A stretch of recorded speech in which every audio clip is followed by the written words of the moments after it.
Today's culture, we are looking for an experience.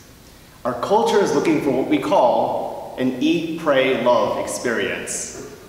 The phrase, which was coined by a book and then subsequently a movie, defines our culture.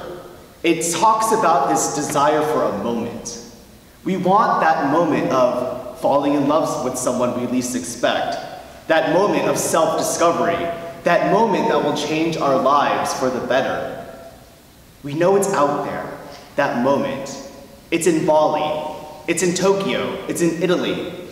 If I just meet that one person, if I just go to that one building, if I just go have that famous pizza, I could have this encounter. We all innately want an encounter. It's interesting though, because our constitutions condition us for encounters. The encounter is not in Bali, or in Italy, or in Tokyo, but it's taught in here, in our communities. Chapter 6 of our constitutions, numbers 90 to 92, emphasize equality between priests and lay brothers, harmony between the young and the old, and care for the sick. In this, we see how our life conditions us continually to encounter the other. We are encouraged to treat each other as equals.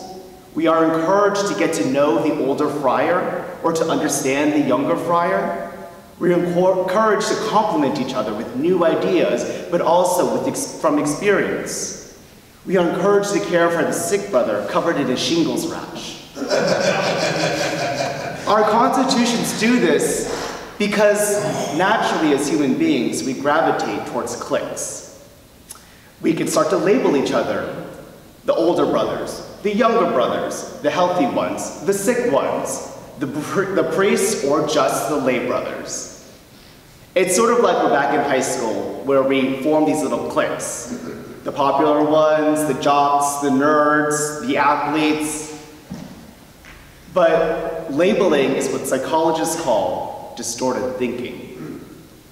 When we label someone, the jock, the popular one, the athlete, in a way we are telling ourselves that that is their essence.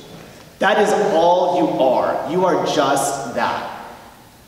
And that is very disrespectful to the complexity of the human being. And we do this because it's easy.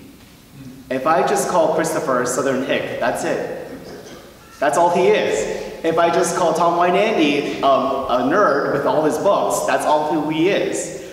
I am not respecting the dignity of each and every of my brothers and respecting the complexity of each person.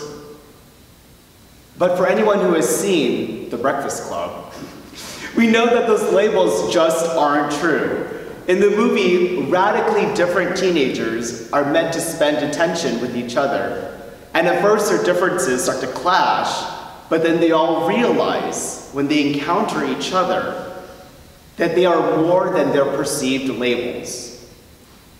The famous closing lines go, "You see us how you want to see us, in the simplest terms, in the most convenient definitions. But we found out is that each one of us is a brain, an athlete, a basket case, a princess, and a criminal."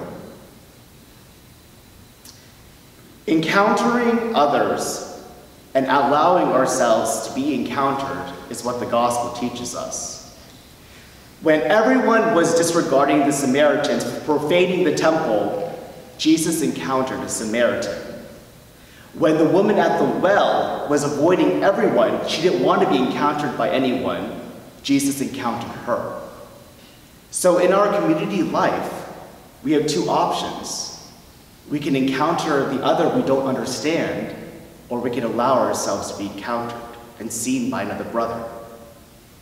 We are all called to be united as members of the body of Christ.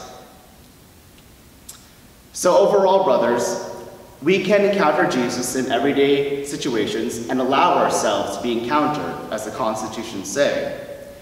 Pope Francis speaks of how the little everyday encounters is preparing us for the definitive encounter with Christ. We encounter him, obviously, in the Eucharist, in the Gospel, in prayer, but also in our community. We have that experience here. We can have that encounter here with Christ. Our lives condition us to encounter Christ every single day. So brothers, today, let's eat, pray, and love.